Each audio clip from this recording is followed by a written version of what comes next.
الحمد لله الذي لا يبلغه مدحته القائلون وليحسن عماءه العادون ولا يؤدي حقه المجتهدون الذي لا يدركه بعد الهمم ولا يناله غوص الفتن الذي ليس لصفته حد محدود ولا نعت موجود ولا وقت معدود ولا أجل ممدود فطر الخلائق بقدرته ونشر الرياح برحمته ووتد بالصخور ميادان أرضه أول الدين معرفته ثم الصلاة والسلام على أشرف الأنبياء والمرسلين خير المبشرين والمنذرين شفيع ذنوبنا وطبيب نفوسنا وحبيب قلوبنا سيدنا ومولانا أبي القاسم محمد اللهم صل على محمد وآل محمد على آله الطيبين الطاهرين المعصومين المظلومين صلوات الله عليهم أجمعين الذين أذهب الله عنهم الرجس وطهرهم تطهيرا اللهم صل على محمد اللهم صل على محمد ولعنة الله على أعدائهم أجمعين أما بعد بسم الله الرحمن الرحيم. Dearest Momineen, Mominat, my elders, my youngers, peers, respected viewers and listeners, Assalamu alaikum wa rahmatullahi wa barakatuh. Today we will be continuing with our study of Nahjul Balagah. Allow me one moment to start the slideshow.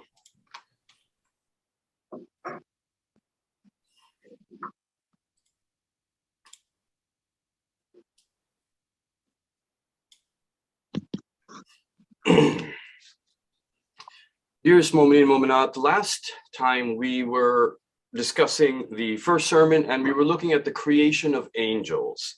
Now we will continue with the creation of Hazrat Adam alayhi salam and see what Amir al-Mu'mineen as-salatu was-salamu alayhi, Allahumma salli ala Muhammadin wa ali Muhammad, has mentioned about the creation of Hazrat Adam. The first thing to note is that it is mentioned repeatedly in the Quran. So what we see is that the creation of Hazrat Adam, the tests that were taken, as the story unfolded and the events took place, we see that it is a very, very important lesson. Indeed, Allah subhanahu wa ta'ala has created human beings with a social nature and a nature of telling stories. You will note that we often pass knowledge, traditions, and wisdom through stories. There are morals in the stories, and stories are a way that we raise our young. So indeed, the story and the storytelling is very dear to the human heart and part of the human learning process. When we see that Allah subhanahu wa ta'ala has mentioned this story many a time in various surahs, and for various reasons, we see that there is definitely something here we must pay a lot of attention to. In fact, I think that if we can spend our life understanding this first story that unfolds in the creation of human beings and their entire trials and tribulations from the highest level in the heavens to the earth, and then hopefully going back towards heaven again. An amazing journey where we see that the origin returns to its origin. So we see that where we begin is where we are meant to return as the circle of life completes itself, and so does the circle of our creation. When we look at Hazrat Adam alayhi salam and what Amir al-Mu'mineen is saying, and one moment, I just have to, I think, go back a bit. So,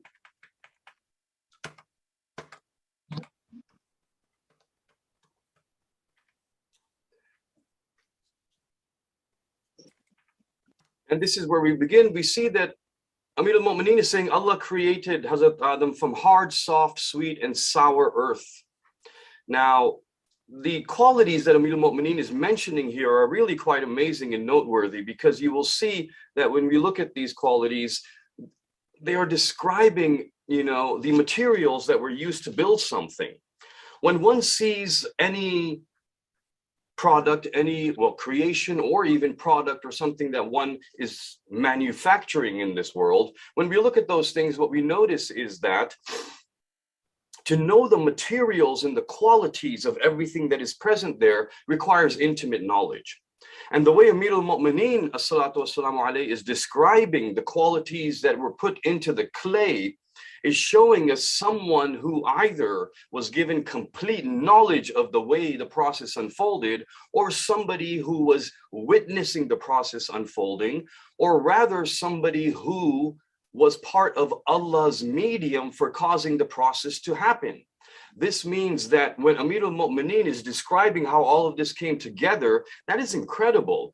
Now, I have a car, you have a car, we drive a car, but it would be the one who is manufacturing it or the one who is in the factory present and watching it being assembled who will be able to tell you the amazing parts that have come together to make this car.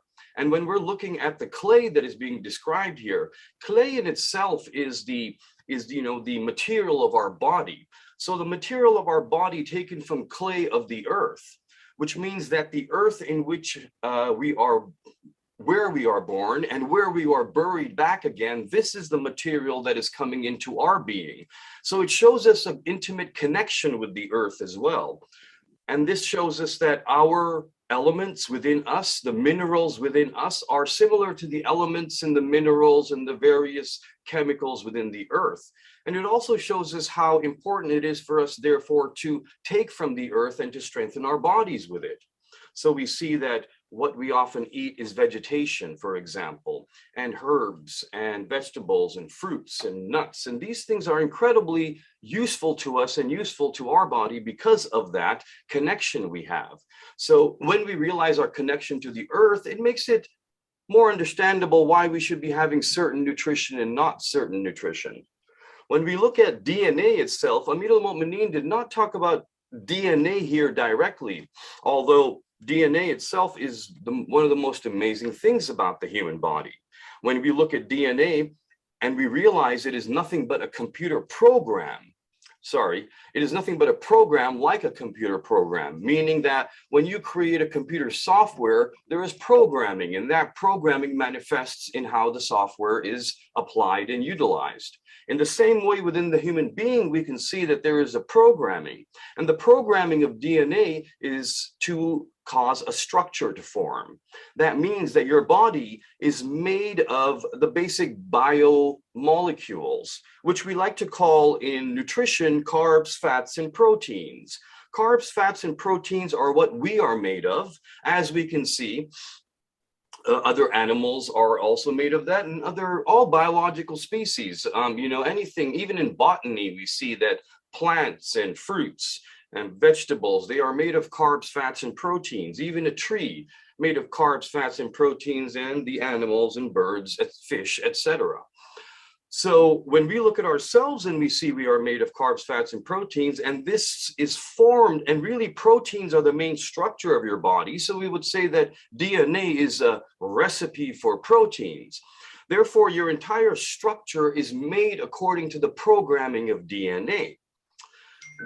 What is amazing about this is that in the programming of DNA, what we notice is that it has been the same program transmitted from generation to generation from Hazrat Adam alayhi salam up till now.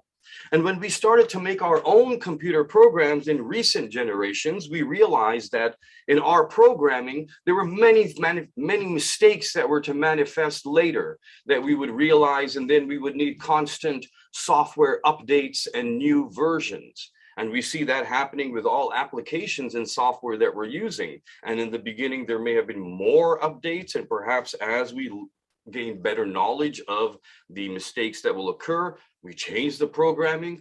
But the amazing thing about DNA is that it has not changed. And that means that from generation to generation for thousands of years, that programming is always continuing nonstop. Or rather, we could say that there is absolutely no changes that were needed, and that's because of the fact that Allah's creation is perfect. So to be able to have a DNA that is able to make proteins that will allow a human to function in the Stone Age, in the Iron Age, in the Industrial Age, in the age of information, and scientific exploration and so on, when we see the DNA is always manifesting itself in the right way, it shows us an incredibly intricate programming, and it shows us that the programming would have required knowledge of everything that is to happen from the beginning to the end. So when we say that he collected from hard, soft, sweet, and sour earth, which he dripped in water till it got pure and kneaded with moisture till it became gluey. If you look at this description, it is incredible. To look at the quality and to know the moisture and to know the gluiness, I have to be there. How, or somebody needs to give me complete explanations of this. So who would be able to tell us this unless it is the one who was present and the one who himself was a medium for creation? Because when we look at taking the different clays dripped in water and kneading it, all these words that are used are not perhaps literal, like we may need dough, for example, to make bread. However, they are showing us that there's maybe a metaphorical representation here, but still, to be able to describe it as gluey, like how does one do that unless one is very much over there?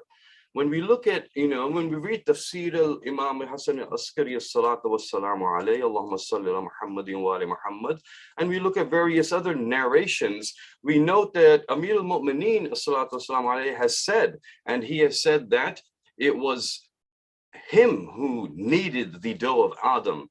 And what that did was that told us that it's not Allah who will do it, for Allah does not have hands. Therefore, when Allah is going to use a medium to have it kneaded, there will be something involved. So there is Allah and there is the clay. Now the clay is being kneaded, the clay is being formed, the clay is being mixed. When we look at this kneading and mixing, the question is, could Allah do it just by a force and a will where there is no need for maybe a masoom to come and use their hands, where we say it was Amir al-Mu'mineen who did this, where we say it was the Yadullah who did this? Is there a need for that? Well, perhaps not. One could say that no, Allah is all-powerful, almighty, and he is able to exert his will in any form and manner which he wishes. If he wishes, that clay would just mix, and whoever was looking at it would see it mixing by itself and the clay of Hazrat Adam forming. Now, as that is happening, the thing we note is still that Allah subhanahu wa ta'ala used a force. That means there was some medium that was used nonetheless. I mean, we may call it his will, we call it his might, his force, his power. We may choose whatever word to use, but there was some kind of a medium. That means it was not Allah there with his hands doing it. Rather, there was some metaphysical force and nobody saw anything, because the angels are there. So the angels might be seeing Hazrat Adam being made. So when that is happening, they may be seeing nothing at all. However, even that force itself is a medium. So the thing is that we have to separate that medium from Allah subhanahu wa ta'ala. That has been the focus of our entire journey in understanding Tawheed, in that he is separate from all the mediums that he uses and all the qualities that we attribute to him. He is basically oneness itself, so nothing can be separated from him. But if we are in discussing something that is like a medium, then a medium or a wasila becomes something that is separate from him. Therefore, we would have to say that even the force was something, it was something else. So Allah used something to create Hazrat Adam, a force. Well then, the one who is understanding the relationship between Allah, creation, and the Masumeen as the intermedium and the Vasila is understanding that that force can be given a name. So whether it takes on the physical form of two hands and a person with two hands actually kneading the clay themselves, or perhaps whether it is a metaphysical force that is unseen, but it is somehow kneading the clay, even then, both of them, I would give the name Amir al-Mu'mineen to, because he said, I was the one who did it, which means he is claiming to be the medium for the creation of Hazrat Adam, which means he is separating the medium from Allah.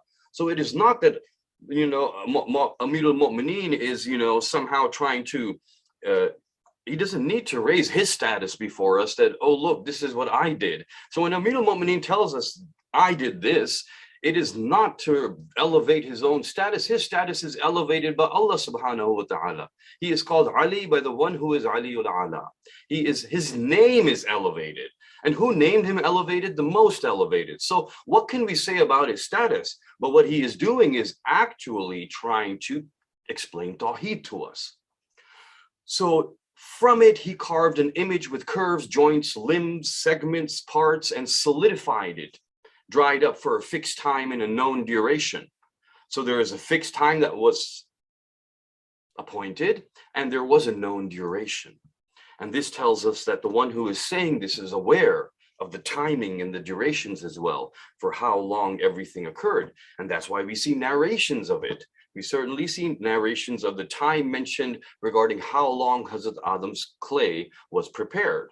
Now, Allah subhanahu wa ta'ala is the one who can say be and it is, kun fayakun. So therefore, for him to apply this where he is not saying be and it is, rather he is causing stages, is showing us that the creation that he is bringing into being right now is one that will develop through stages. And he has caused these stages because he wants us to see that our life will be in stages, our tests will be in stages, our existence will go through these phases.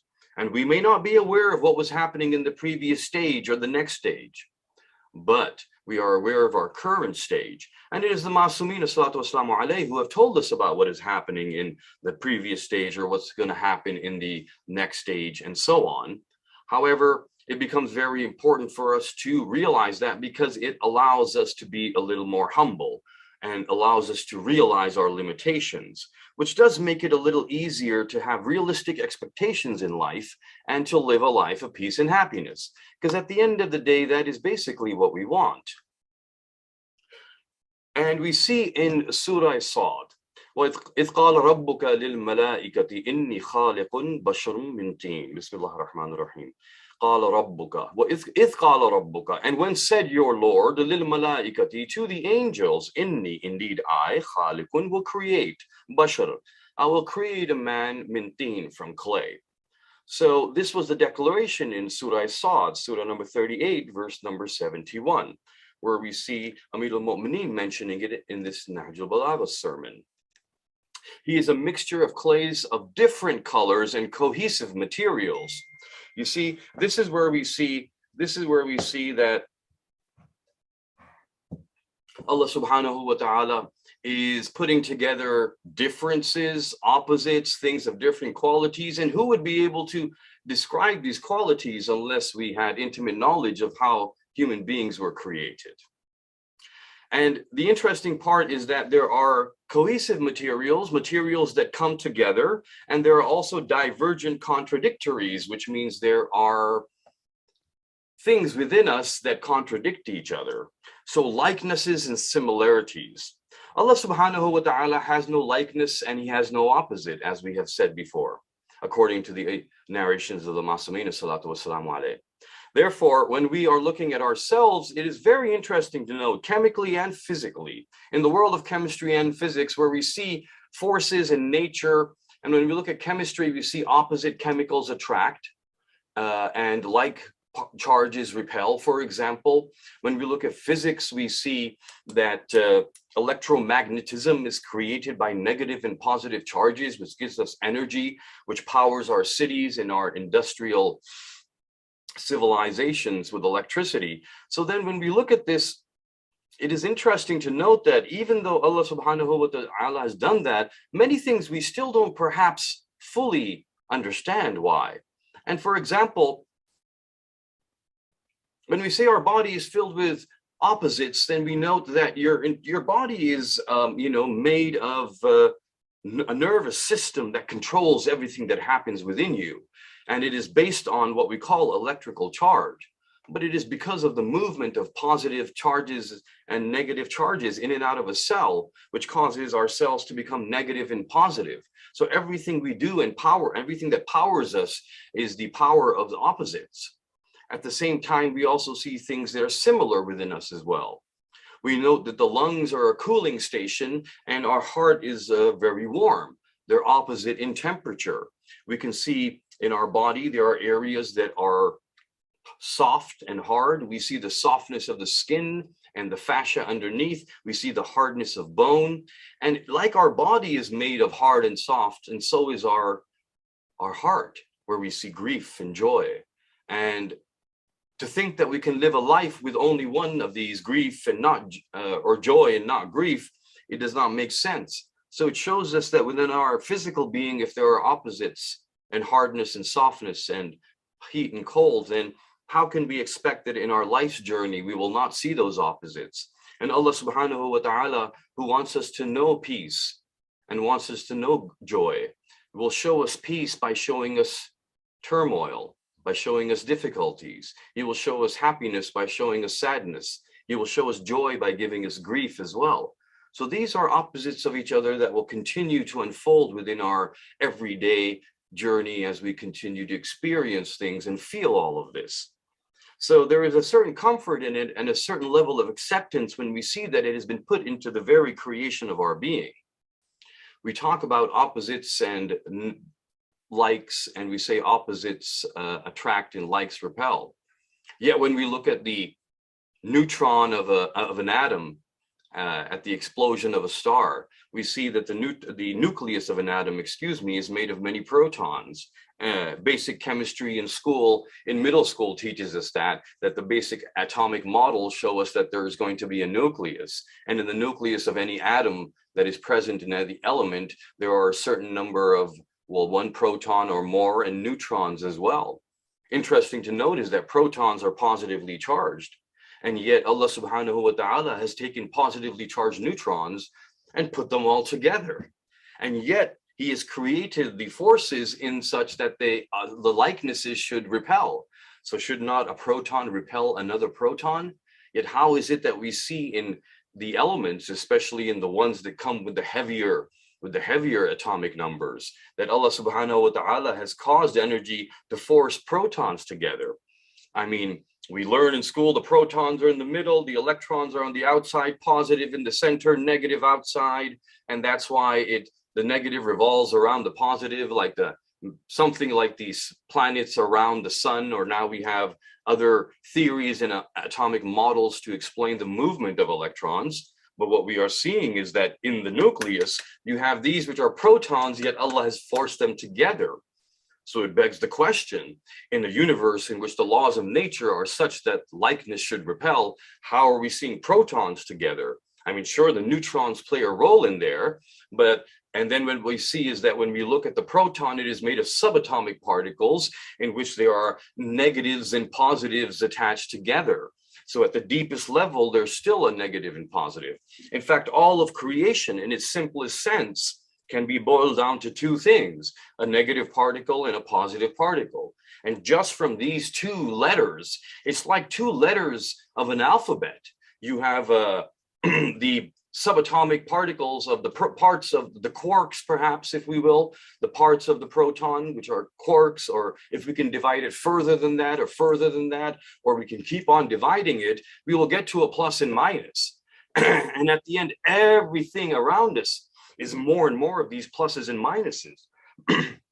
That in itself is incredible, because this universe is a creation of Allah, but is it perhaps the only way that Allah would create a universe? It is the only reality that would exist? But that's not true, because when we look at 26 letters in the alphabet, we see that with 26 letters, we can make volumes and volumes of literature, books and books and books.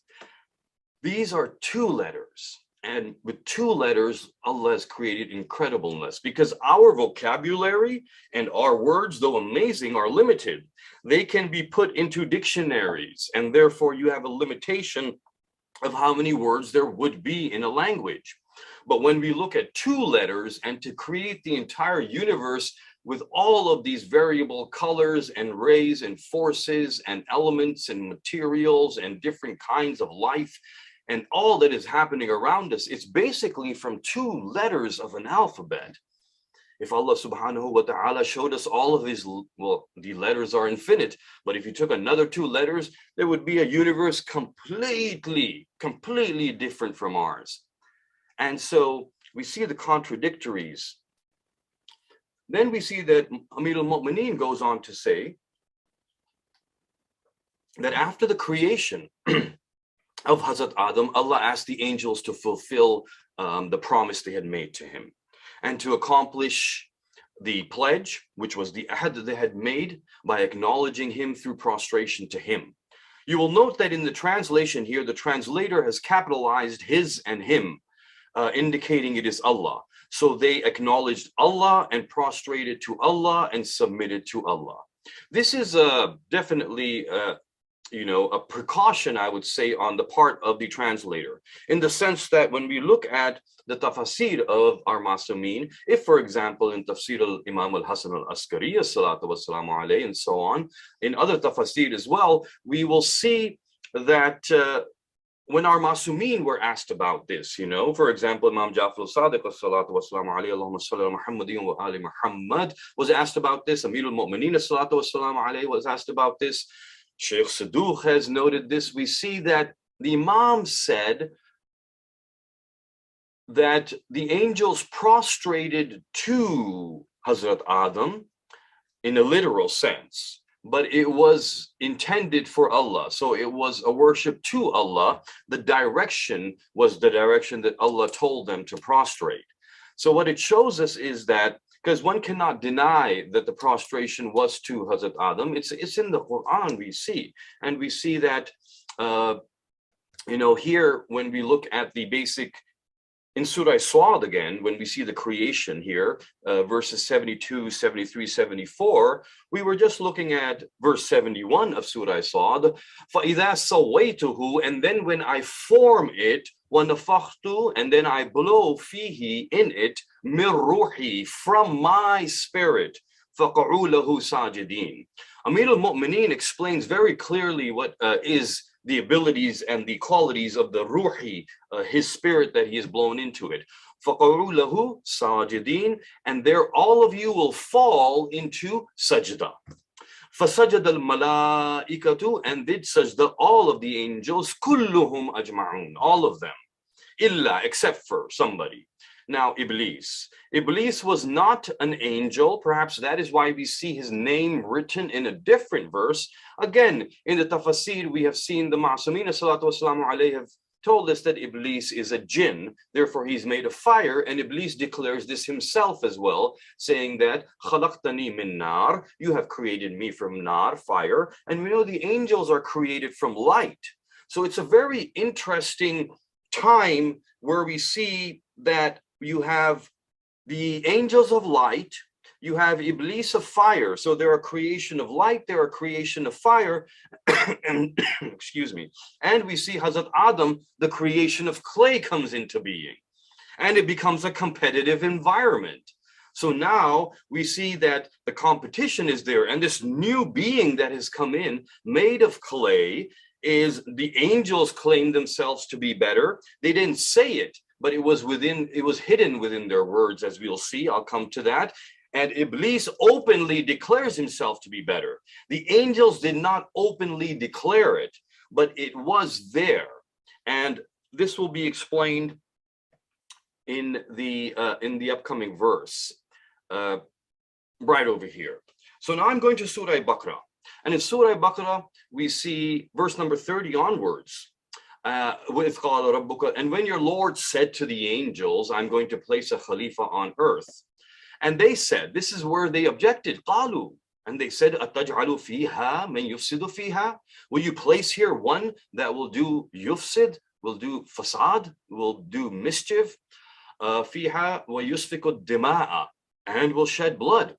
وَنَحْنُ, but we, نُسَبِّحُ, we celebrate thy praise, بِحَمْدِكَ وَنُقَدِّسُ لَكَ, and we extol thy holiness. So what they're saying here is that, are you going to make him Khalifa when he's going to do this and we do this, without directly saying that we want to be the Khalifa? Yet interestingly, what happens is they were still punished. Now, what were they punished for is also a question. And that comes up as well, because we see that Allah subhanahu wa ta'ala then goes on after the creation of Hazrat Adam. They were not asked to prostrate until he had proved why they should prostrate, why they should do sajda in that situation, why he is making Hazrat Adam the Khalifa, why from the creation of fire, the creation of light, and the creation of clay, Allah has chosen this one, although this one is but a new one compared to the previous ones. The previous ones were already there. The angels were there for how long? We don't even know. Millennia. I would assume thousands, hundreds of thousands, millions of years. Iblis himself, we see, was there for many years. Before the creation of Hazrat Adam, we see that Iblis was present for at least 14,000 years, if not more. Perhaps it may go on to over 50,000 when we add up some other narrations. But there is one narration we can see in which Iblis is saying that I was present on earth for 7,000 years with my nation, and then my nation was destroyed. Then I was present on the first level of heaven for another 7,000, the second level of heaven for another 7,000. That comes out to at least 21,000 years, if not more.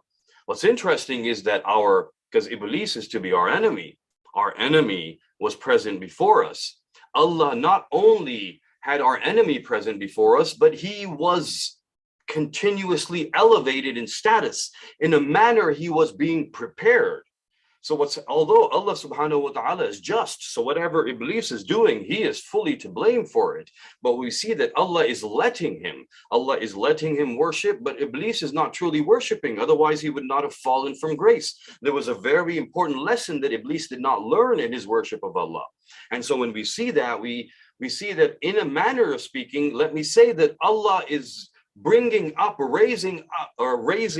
preparing our enemy before we are even created. Before we are even born, our enemy is present.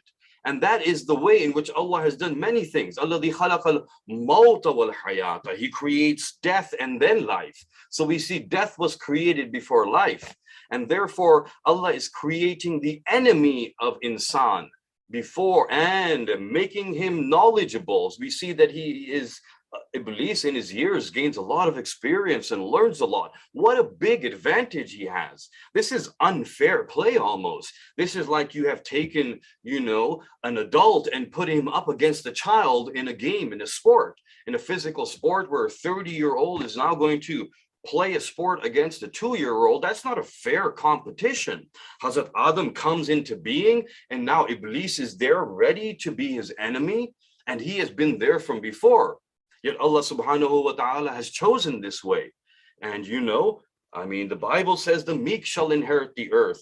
In our Quran, it is said that, the Mazlum is the one who will finally come to be made the Khalifa, the one who was suppressed and oppressed.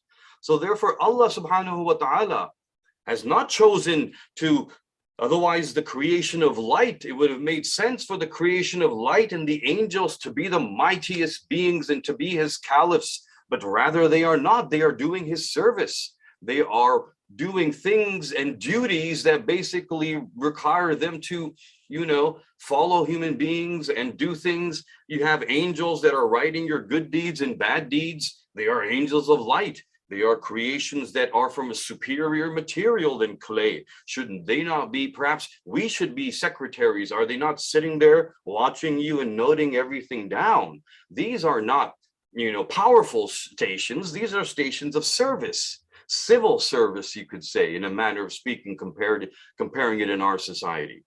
So when we see that big difference, we note that Allah subhanahu wa ta'ala, in his infinite wisdom, is giving us many lessons. But one thing I can see here is that it is not about our,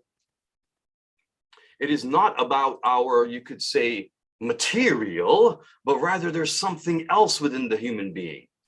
And they said, قالوا سبحانك لا علم لنا إلا ما علمتنا. Now, one moment where I go back to that verse here, right over here. So, وعلم آدم الأسماء كلها, and he taught them the names. So this is where we see the distinction.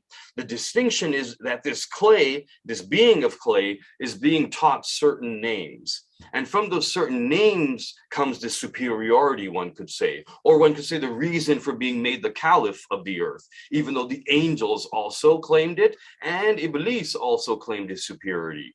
And Allah said, now tell me the names if you are truthful.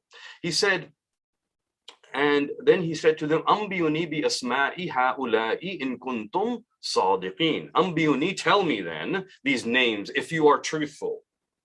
So that means that if they were truthful in their claim, they could have told the names. Yet there was something that was hidden that they didn't mention, which is why in that sense they were not truthful. Although the angels did not lie, so not in that sense, but there was something that they hid. And this comes up as well in the verses. And they said that glory be to thee. Indeed, you are the all-knowing and you are the wise. So therefore, we only know what you have taught us. So Hazrat Adam was taught by the angels.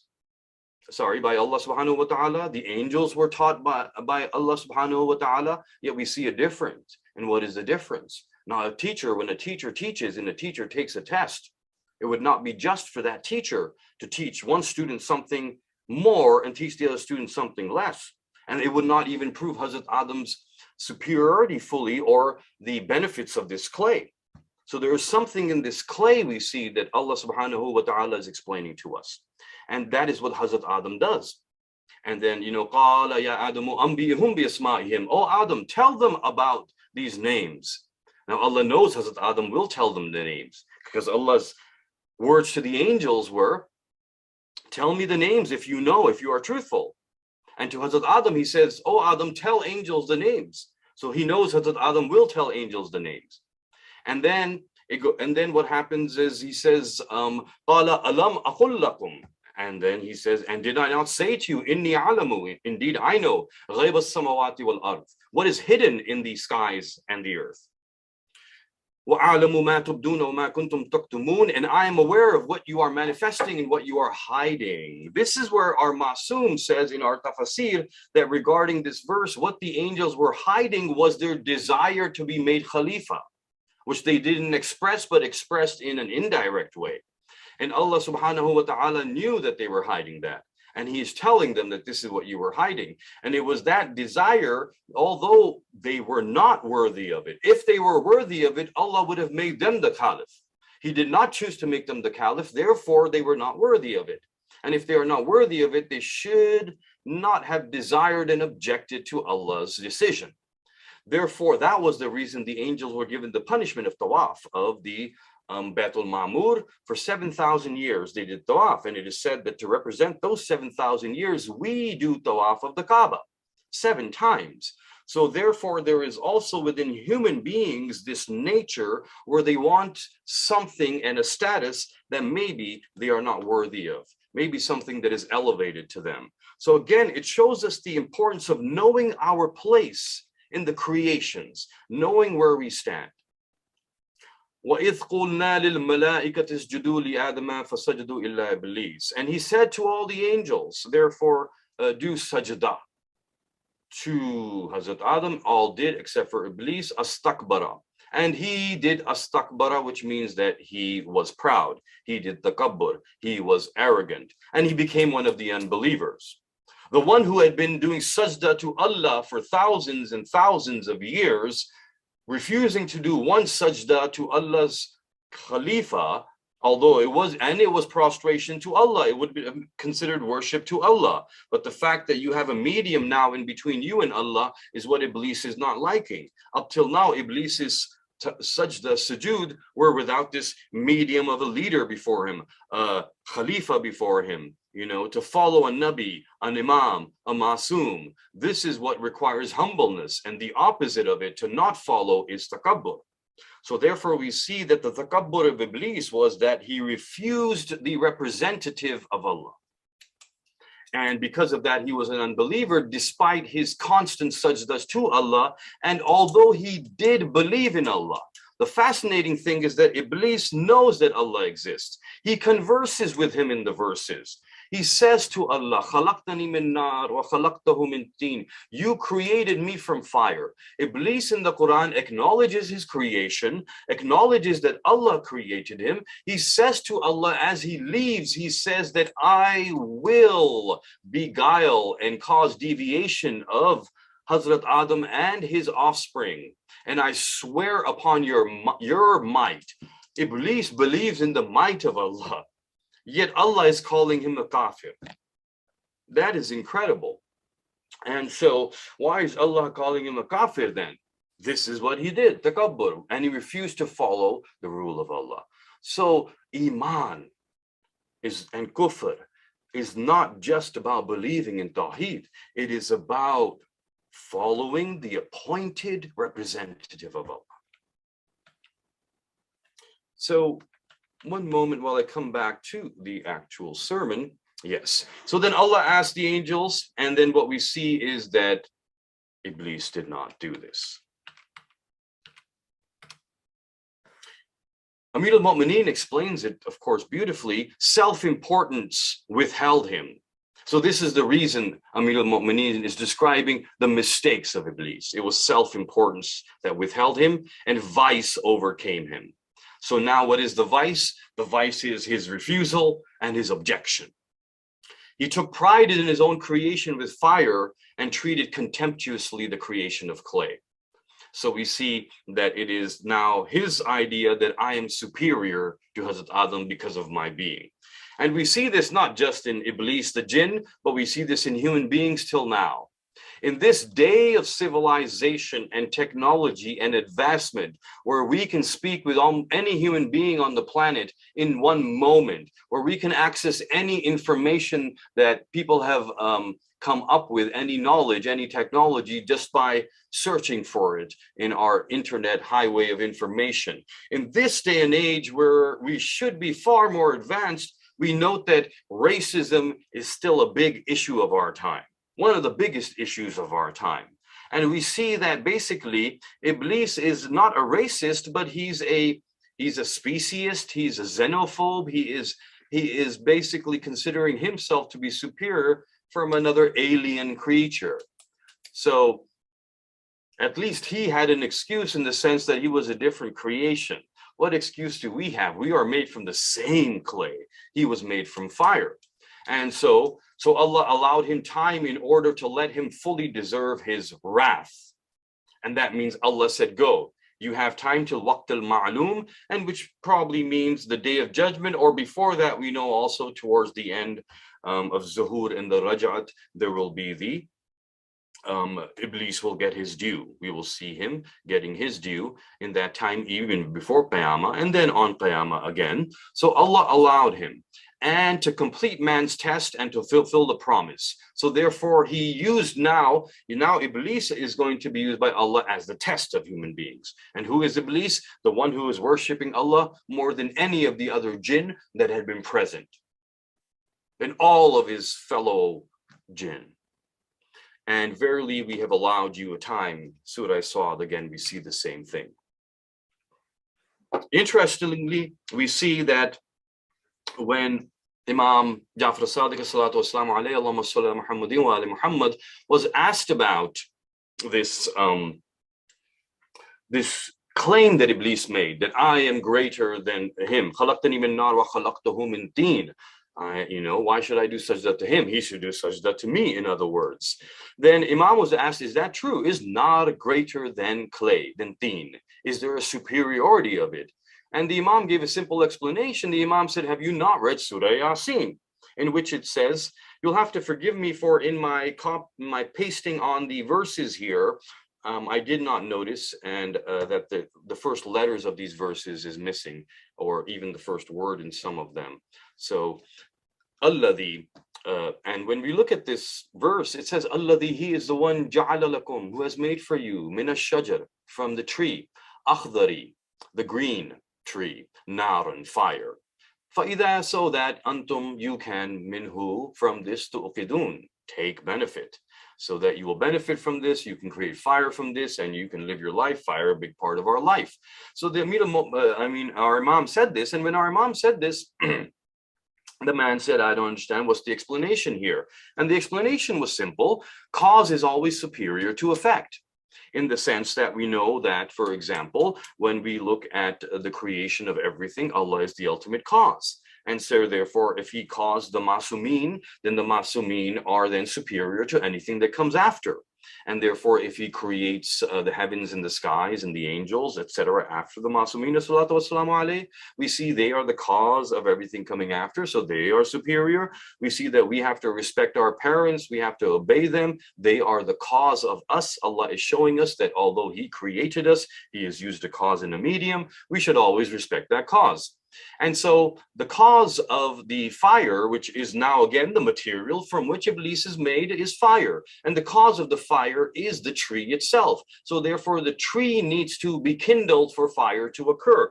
So the tree becoming the cause becomes superior in that sense. And then we see that the material of fire, therefore, is not superior to the material of the tree. The tree gives birth to the fire. And the material of the tree is not superior to the material of the clay of the earth, because the earth is what gives life to the tree. And human beings are made from the clay. So Iblis is not only wrong, he is actually 2 levels off, because superior to fire is tree and superior to tree is clay.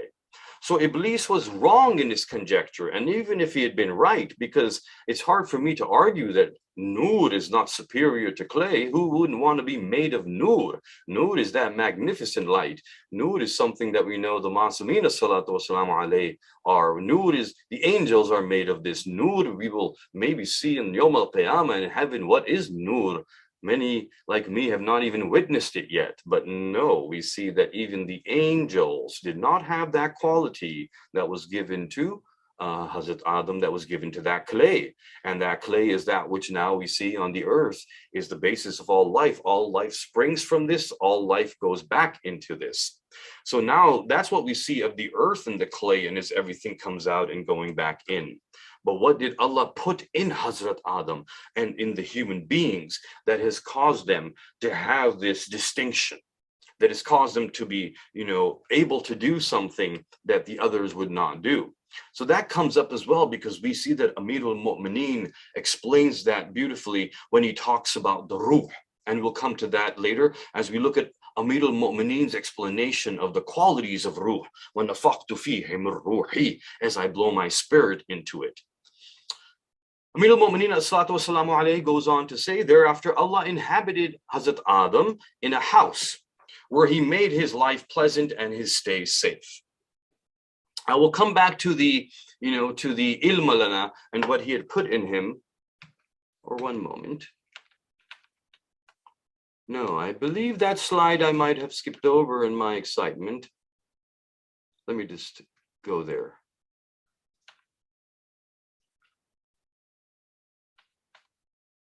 Ah, yes, this one, I believe. Yes, I somehow missed this.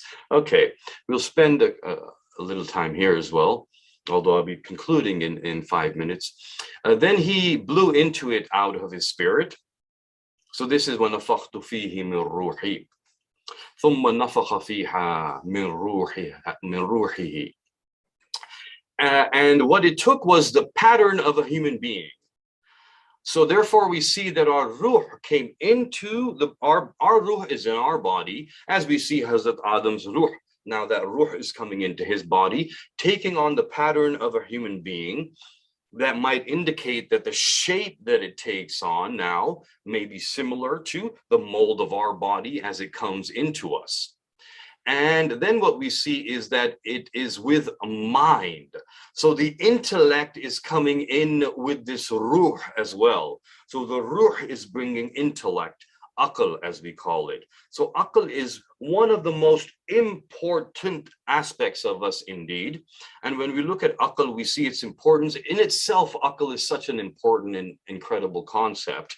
And in our books, when we look at our, for example, Al-Ghafi, and when we look at the, what everything and how it's been explained, we will see that Babul Aql is, the first thing that it talks about. So Aql, to understand intellect and what it is the first thing we need to do. Then from that, we can utilize this ability and see what it's for. What is intelligence and what is it for? Is intelligence the ability to pass an IQ test?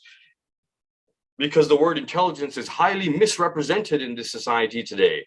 We tend to think of intelligence in many different ways, and some of them vague and abstract, and even our tests for it, what we're testing for is deductive reasoning, inductive reasoning. We're testing to see patterns. You see a triangle, a square, what is the next shape? You see numbers 1, 3, 5, 7, what is the next number? You see a word problem and we have to solve it. Much of this is perhaps part of intelligence in our biological definition of intelligence, but in the metaphysical definition of intelligence, where we are looking at what is coming in from the ruhi, that's intellect. The brain is already there. Hazrat Adam has already been created. His brain is there, his body is there, the intellect is not there. فَإِذَا سَوَّيْتُهُ is where the creation is made. And now the physical form is there. When he says فَإِذَا سَوَّيْتُهُ, then we do not see intellect. We see intellect when it comes to وَنَفَخْتُ فِيهِ مِنْ رُوحِي. This is again, this is also further solidified at the time when Hazrat Adam, it says, and we see this in Bab al-Aql, in Asul al-Kafi, Shaykh Qulani, alayhi rahman, mentions the narration. And what happens is we see our Imam Jafar as-Sadiq salatu wassalamu alayhi is saying that Hazrat Adam is there, and Hazrat Jibreel comes to Hazrat Adam and says, "Oh Adam, what would you like?" before coming to earth. And this may have even been, temporally before going into heaven as well. We see it is said that, "Oh Adam, I come to you with 3 angels. Which of these would you like?" Allah said, "Choose one." And one is aql, one is deen, and one is haya. Incredible. Incredible, because these 3 things are now telling us what Allah's priorities are and qualities. So what do I consider as a priority of quality? It may be having a good physical form. It may be having certain, a strength in a certain way I look, or maybe having a good voice, or there's various things that we consider as important. But aql, deen, and haya, this is what Allah is gifting to Hazrat Adam. And he is asking him, which of these would you prefer? Hazrat Adam already has that aql, if we think about it, because the intellect was there. And the intellect that was there in Hazrat Adam was an intellect of such level that he was able to recognize Allah. وَعَلَّمَ آدَمَ الْأَسْمَاءَ كُلَّهَا. And he taught Adam all the names. And Hazrat Adam said, هَذَا Mahmud, هَذَا Muhammad. And when he looked at that, he was pointing, and there was a light. And that was the light that was Hazrat Muhammad. And that was one of the names that was taught by Allah. When we look at another Tafsir al-Qummi, for example, we see regarding this verse, it is said that the names that were taught were the names of the Masumeen, the prophets, and the Mu'mineen, the Shias. These were the names that were taught. Interestingly, the narration doesn't mention the name of Allah was taught. Therefore, if that is then assumed, and we do not know of any narration in which it was said the names of Allah were taught, then one will have to say that Hada Muhammad was what was taught, but Antal Mahmud was the intellectual capacity of that being of clay that was able to recognize the one who is ghaib from that which is manifest, from that which is zahir to connect it to that which is ghaib. This was the incredible quality that Hazrat Adam manifested on that day of the test, where he proved his superiority to the angels and definitely to Iblis as well. Hada Muhammad wa Antal Mahmud. And in saying that, he also acknowledged the medium.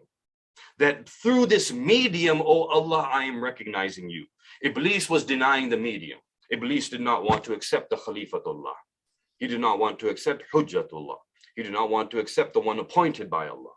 Yet we see Hazrat Adam is immediately accepting the medium and recognizing that I am recognizing you through the light of the Masumeen salatu wassalamu alayhi. So to reach that intelligence was there. Yet when we look and we see deen, haya, and aql are presented, these 3 must be so important. Haya is gone from our society now. We see that it is something that if we hold on to, we are perhaps considered as being oppressed. If we hold on to it, we are considered as being backward. And there is a certain joy in shamelessness that we see everyone running towards on our planet today. And so how important is haya? And what is haya? And what does it mean? And how should it affect us? And how should it affect where I look and where I don't look? How should it affect how I dress and how I don't dress? All of these things come under haya.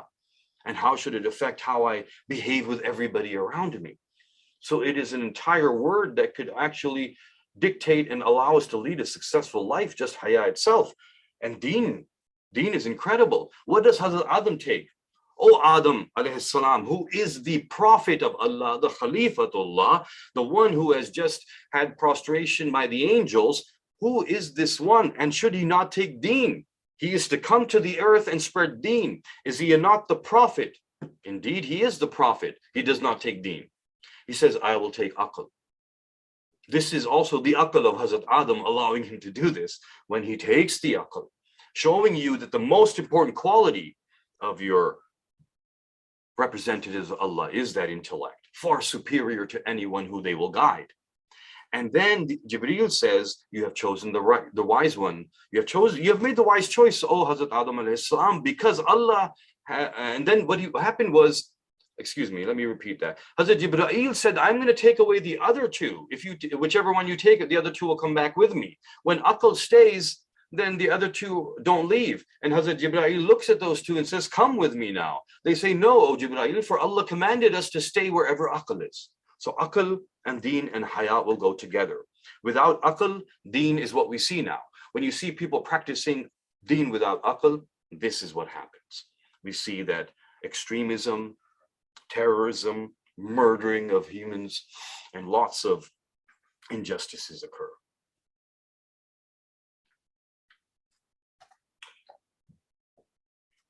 और सलाम है उस बेटे पर जिसने दर खैमा से बीमारी के आलम में आशूर के दिन बाद असर कद कुतिल हुसैन की सदाएं सुनते हुए अपने बाबा के सर को नोके नेजा देखा। वो सज्जाद अलैहिस्सलाम जिन्होंने वो गम सहे जो यकीनन कौन देख सकता है और कौन सह सकता है। इमाम सज्जाद अक्सर कहा करते थे, अंगूठी को देख के रोते थे और अंगूठी को देख के रो के कहते थे कि ये इस अंगूठी का नगीने के बराबर भी मेरे बाबा के जिस्म पे जगह सालिम नहीं बची थी। हर जगह मेरे बाबा के जख्म लग चुके थे।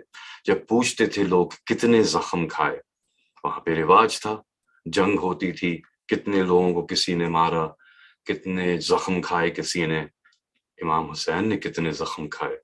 तो इमाम सज्जाद इस तरह से जवाब देते थे कि मेरे बाबा के जिस्म पे कोई जगह सालिम नहीं बची थी। अब कौन गिन सकता है वो जख्म?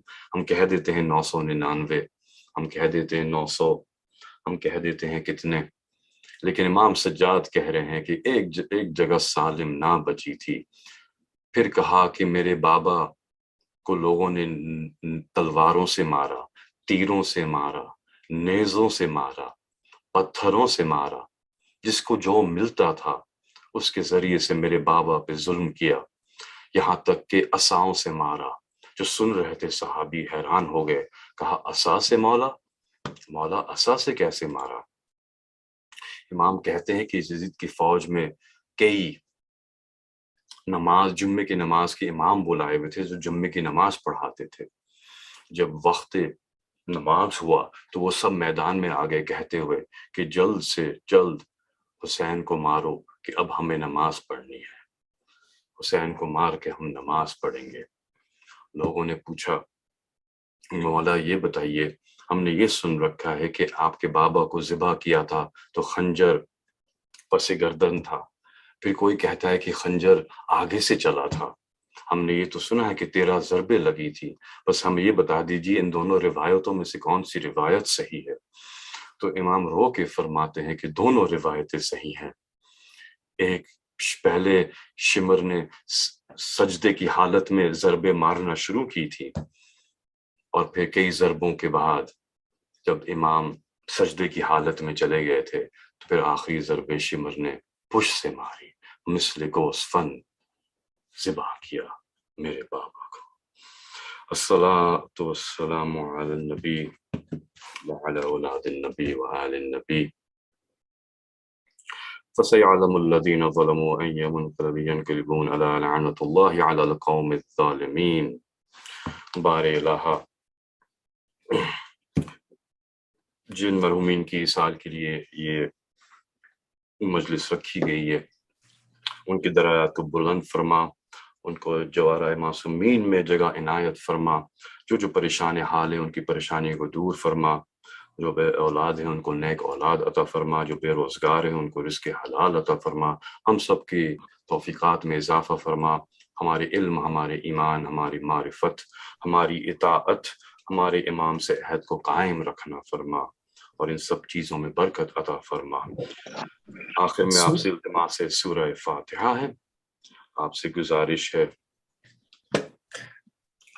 کہ سید مصطفیٰ علی، آپ سے گزارش ہے کہ سید مصطفیٰ اکبر ابن سید علی اکبر کی روحوں کے لیے، سید مصطفیٰ علی موسفی، سید ریاضت علی جعفری، طیبہ جعفری، سید مہدی حسن جعفری، سیدہ جعفری، سکینہ جعفری، سیدہ صالحہ موسفی، سید کاظم حسین موسفی، جملہ مرحومین کے لیے ایک دفعہ سورہ فاتحہ، 3 دفعہ سورۃ الاخلاص۔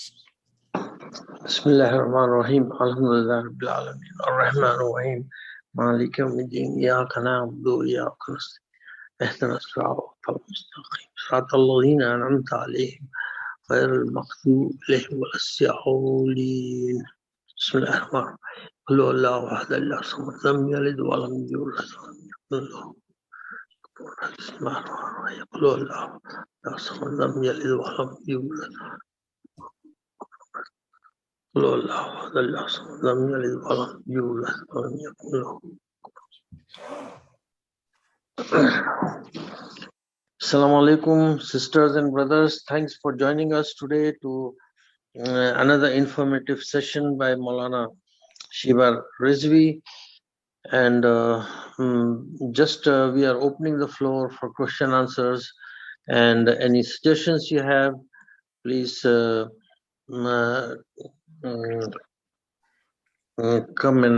come forward, and we start the session here for question answers. Jazakallah.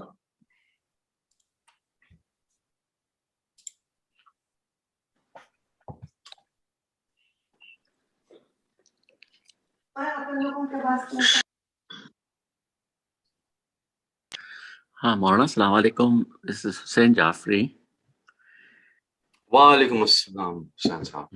جی تو مولانا میں ایک سیشن میں ہوں توحید کے تھیولوجی 1 اور تھیولوجی 2 پہ۔ تو ایک سجیشن ہمارے پارٹیسپینٹ یہ دیے تھے کہ اگر سلائیڈز جو یوز کرتے ہیں مولانا حسن نام ہے ان کا، اگر وہ پہلے پوسٹ کرے تو جو اسٹوڈنٹس ہیں ان کو ایک موقع ملیں گا کہ they can go over the slides and mentally prepare. تو آئی ڈونٹ نو، میں زحمت دے دینا چاہ رہا ہوں، اگر سہولت ہے تو لیٹس سے اگر ایک دن پہلے اگر سلائیڈس پوسٹ کر سکے انشاءاللہ، تو ہم لوگوں کو موقع مل جائیں گا کہ we mentally actually prepare and know what's coming and think about it and so forth. But this is just a suggestion, Maulana. I completely understand your constraints and your time constraints. تو جی مولانا، بہت بہت شکریہ مولانا، بہت شکریہ، جزاک اللہ۔ Thank you. Ji, bilkul Hussain Saab. And that is a great suggestion. And I have been, I think, forwarding maybe like the Word document or something. The PowerPoint would be much better. So inshallah, from next week, I will definitely follow that great advice.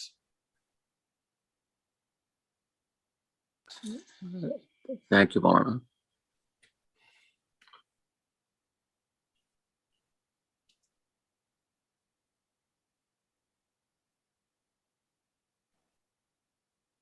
السلام علیکم سر پھر آپ کو تنگ کرنے پھر آ گیا۔ نہیں سر وہ آپ کہہ رہے تھے کہ اس میں جو ہے کہ اللہ تعالیٰ نے جو انسان جب تک اس میں روح نہیں پھونکی اپنی، اس وقت نہیں کہا سجدہ کے لیے، ٹھیک ہے؟ تو اللہ تعالیٰ نے جنات کو بھی پیدا کیا اور اینجلس کو بھی بنایا۔ کیا اللہ تعالیٰ نے اپنی روح کا مطلب جیسا انسان کے لیے کہا گیا کہ میں اپنی روح اس میں روح ڈال رہا ہوں، تو کیا یہ جنات میں بھی اور एंजल्स ने भी अपनी रूह का कोई ऐसा आंसर, कोई ऐसे फैक्टर डाला था या उनको उसमें ऐसा कोई जिक्र नहीं आया कुरान में या हदीस वगैरह में? क्योंकि सब ये हुजूर आपके सवाल होते हैं, अल्लाह ताला ने अपने प्रेफरेंस दे दी इंसान को।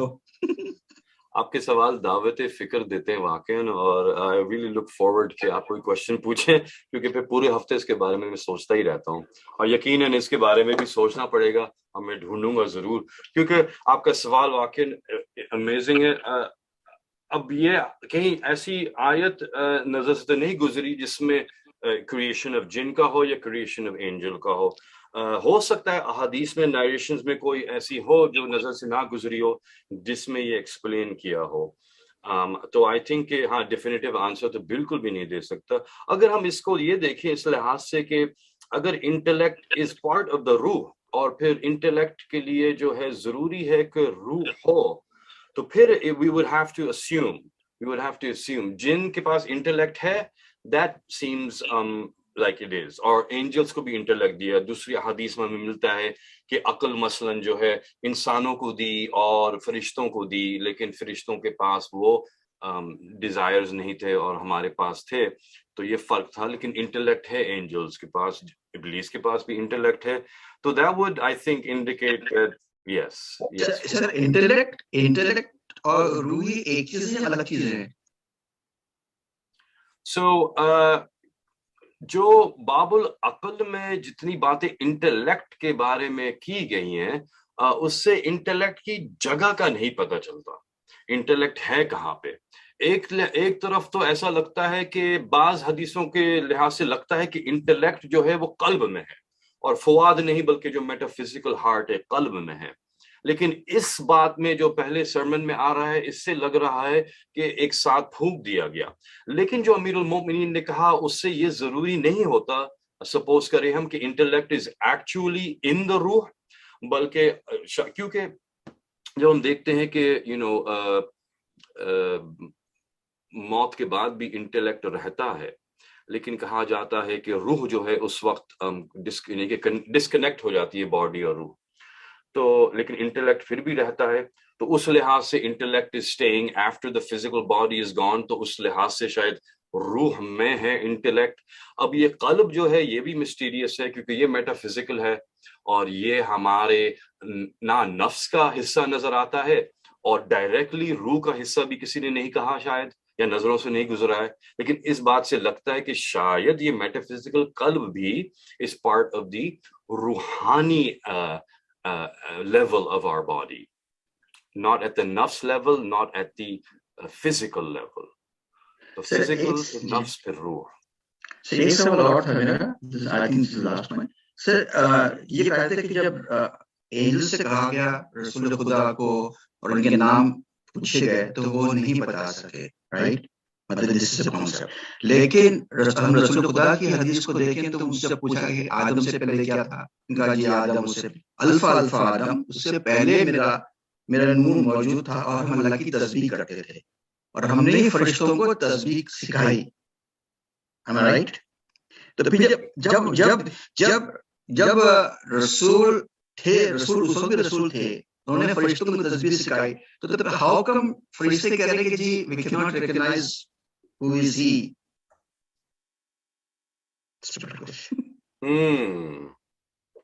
Absolutely. सही कह रहे हैं आप।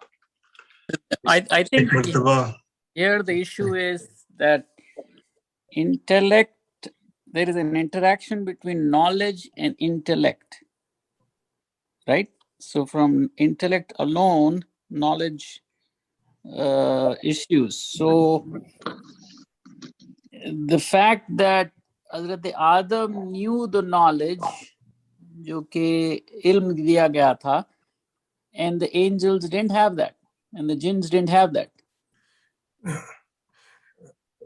If we go forward with that idea, the problem will be is Allah will not be just. अगर अल्लाह की अदालत पे सवाल आ जाएगा कि भाई अगर अल्लाह ने वो सबक उनको नहीं सिखाया है तो फिर उसका सवाल ही कैसा। मगर आपका जो सवाल था अली अब्बास साहब, मैं अगर इजाजत है तो अर्ज करूं, ये फरिश्तों के लिए पहला मुकाम था जहां पर 5 अनवार एक साथ जमा थे। ये इससे पहले जब इन फरिश्तों का इंटरेक्शन आइमा के अनवार से हुआ था, ये 1 एट अ टाइम हुआ था। मगर अब जब अल्लाह ने ये सारे नूरों को एक साथ इनके सामने जाहिर किया, तो अब ये कौन सा नूर है पहचान नहीं सके, ये मोहम्मद का है, ये अली का है, ये फातिमा, ये हसन हुसैन का। ये काबिलियत हजरत आदम ने की, हजरत आदम में थी, और उन्होंने इन अनवार का तारुफ करवाया सब फरिश्तों को खुदा की मौजूदगी में। तो फिर इस जो है अशरफुल मखलूकात। हाँ, टू कंटिन्यू द डिस्कशन, जो अभी भाई बोले कि हदीस किस्सा में हम सुनते हैं, राइट, कि जिब्राइल, हजरत जिब्राइल व्हेन ये 5 एक जगह जमा हुए, तो बेसिकली आज हु आर दीज। आप हदीस किताब के अगर आप वर्सेस अगर आप देखें, राइट, तो उसमें हजरत जिब्राइल को तो मतलब he was the top angel, but he could not recognise as to who they are. तो फिर फिर शहजादी के जनाब से कहते कि भाई अबू हा वो बानी हा, वो जो मौलाना कैन एक्सपैंड ऑन दैट। तो दैट्स एन एक्सीलेंट पॉइंट हमारे जो यूनुस अभी करे। और फिर अशरफुल मखलूकात भी, I think one was said कि भाई among all the creations, humans were given the ashraful makhluqat because they could handle what the angels and the jinn refused to handle, or were unable to handle. Unable to handle, exactly, unable to handle. और फिर इमाम हुसैन अलैहिस्सलाम का भी ये है ना कि भाई इमाम हुसैन अलैहिस्सलाम का मुकाम इसके लिए हाई है, because there was a point where no one was willing to take the the test that only Imam Hussain alayhi salam said. And then of course when it comes to like Parda being taken away, Bibi Zainab joined and said, "Bhai, I'll be ready also." Sharikatul Hussain. So there are Maulana can explain. I think I've said too much. No, absolutely not. You didn't say too much. You said exactly what I was going to say. So that's why I was smiling, because you took the words out of my mouth. I have nothing to add. As Yunus Bhai was giving that explanation, immediately I was thinking of Hazrat Jibreel, and maybe it's a reinforcement of that, where he's like, وَمَنْ تَحْتَ الْكِسَى, the one who is bringing revelations every day to this household, who sees everybody. Now when the nude is there, وَمَنْ تَحْتَ الْكِسَى. So absolutely, we see that, and the correlation. And indeed, we would say that, نَحْنُ نُقَدِّسُ لَكَ, we are the ones who are reading your tasbih. So we're saying your name, we're singing your praise. But there may also be a difference in the level of understanding. So what they were doing was definitely, نَحْنُ نُسَبِّحُ, when we are doing your tasbih, and we are saying, so this was when the angels would say subuhun qudusun, right, which is words, which is worship. The angels are in ruku, the angels are in sujood, the angels are in qiyam, they are following every command of Allah. There is nothing in the heavens and skies that does not worship Allah in some form or another. So we see that everything, when it follows its nature, it is also worshiping Allah. With the angels, if you note, these are physical acts of worship. There is not a mention of their intellectual capacity or their ma'rifah of Allah, or their understanding and comprehension, but rather what we see is that what they are bringing forward is acts. They're not saying, oh, we have knowledge. They are saying, we do tasbih, we say subuhun qudusun, and Allah is prioritizing ilm. So Hazrat Adam's ilm and his awareness of Allah was not a physical thing. In fact, Hazrat Adam hasn't done a physical thing yet. he has not even done a sajda or ruku to Allah yet. He has not worshipped him. He has not read the Quran. He has not kept a roza. He has not done hajj and gone between Safa and Marwa. He has done no physical act. But the first thing he does is to show the knowledge and the understanding he has of the Ma'sumin and Allah subhanahu wa ta'ala. So it may be the depth of understanding. And Allah subhanahu wa ta'ala is showing us here that, look, the acts are acts, but this is what I want. This is superior. So you must worship with that. So, oh angels, you worship me, but it is not with the ma'rifat level that this one will have. This one is going to worship me with that level. But still, I mean, you know, I think it's a great question. It's something that, you know, I would love to think about more and, you know, look into more. It's a fascinating tale, and every time you talk about it, jitni dafa baat kare is mawzu pe, is situation pe, har dafa kitni nayi baatein nikalti hain. اور خیر علی عباس صاحب کے تو سوال ویسے ہی دیکھیں اگر ہم الف لام سورہ الف لام میں پڑھیں تو سٹارٹ اس سے ہوتا ہے کہ you have to believe in لا رہے.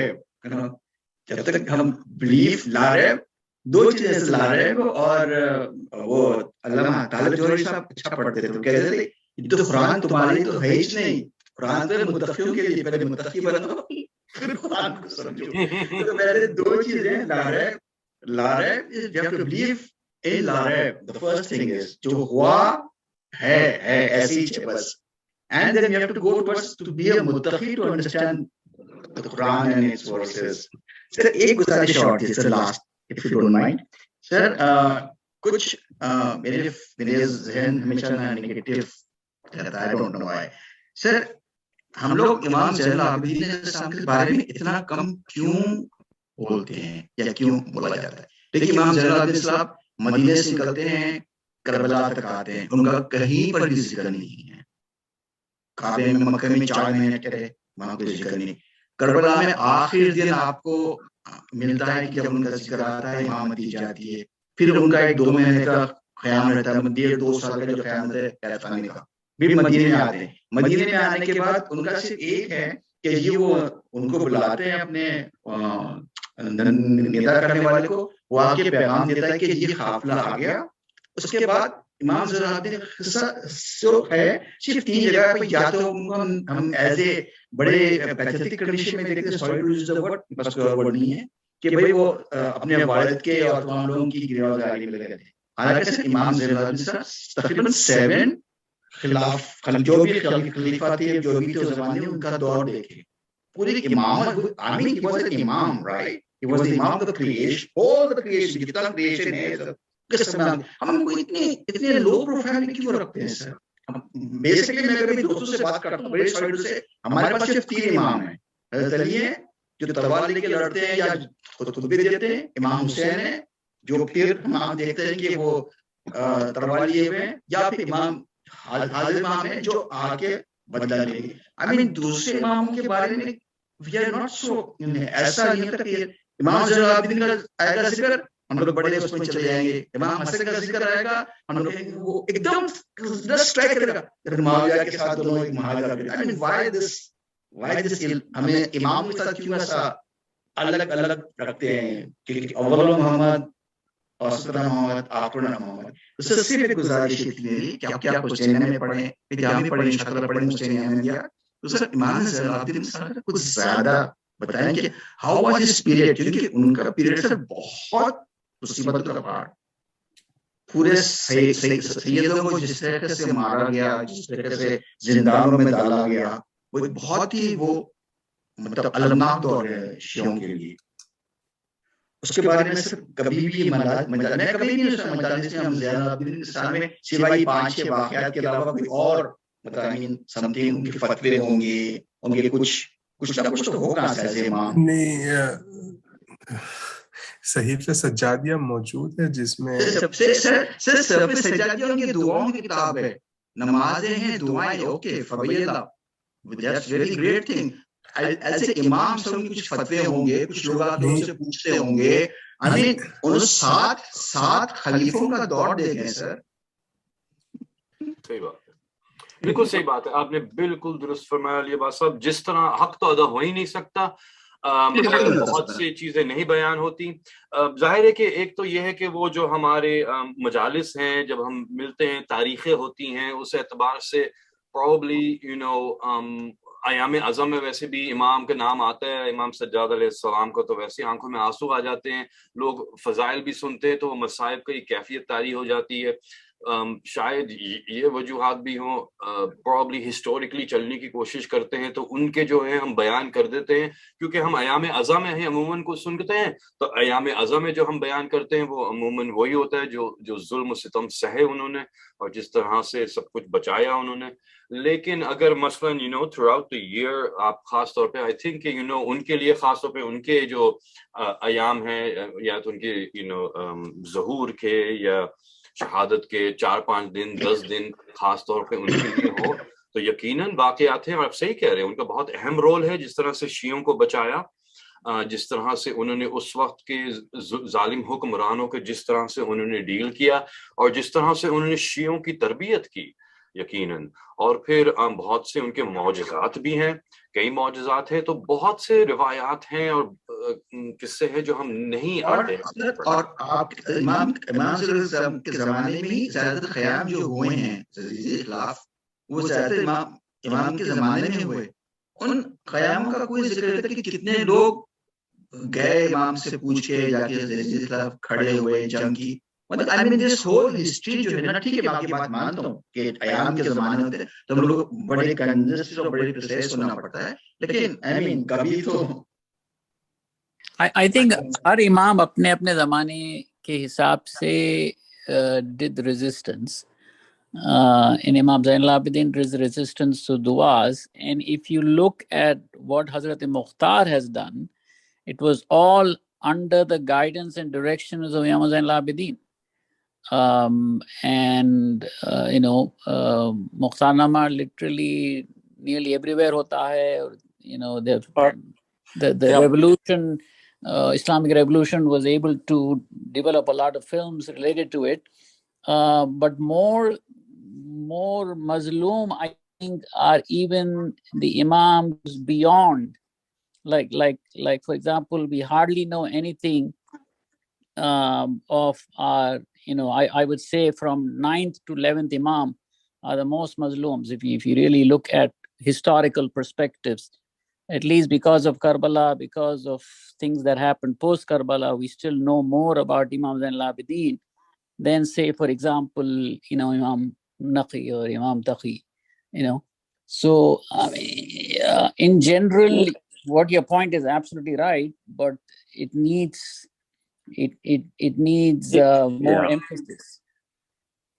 They had the wisdom that what Khambar was saying, they had the wisdom of knowing when to take the talwar out and when to keep it in khayam. Because you may remember that and Maulana can expand on this, in the early stages